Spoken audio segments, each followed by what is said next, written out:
if the adjuster says something like this: "I've reviewed the photos and the estimate you submitted.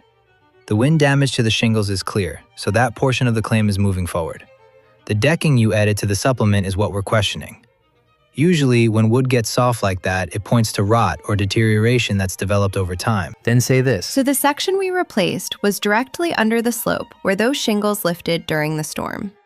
Once the wind breaks that seal and damages the shingle mat, the shingle can't shed water the way it's designed to anymore. When that happens, water is able to get underneath the roof surface. When we removed the shingles in that area, the decking there had softened, and it wasn't going to hold fasteners the way it needs to for the new roof system. The challenge with something like this is the decking is completely covered by the roofing system. Nobody can see the condition of that surface while the roof is still installed. The homeowner really has no way of knowing what's happening underneath there until the shingles are actually removed. So the sequence we're seeing is that the shingles were compromised first by the wind.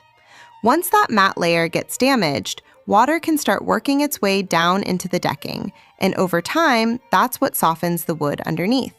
But the bigger issue we ran into once the shingles were removed is that the deck in that section wasn't capable of holding new fasteners.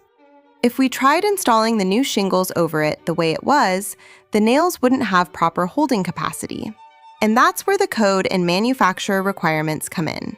Roofing materials are required to be fastened to a solidly sheathed deck, and the decking has to provide adequate nail holding capacity for the shingles. If the substrate underneath can't hold those fasteners properly, the roof system can't be installed according to code or manufacturer instructions. So the reason that section was replaced wasn't really about maintenance. It was about making sure there was a proper substrate there to install the new roof system on. Because until the shingles come off, there's really no way for anyone to know whether the decking underneath is compromised or not. I guess what I'm trying to understand is how a homeowner would reasonably maintain something that's completely covered by the roofing system and can't even be inspected until the roof is removed. So just so I'm clear, even though the roof itself is being replaced because of the wind damage, that portion of the decking would still fall back to the homeowner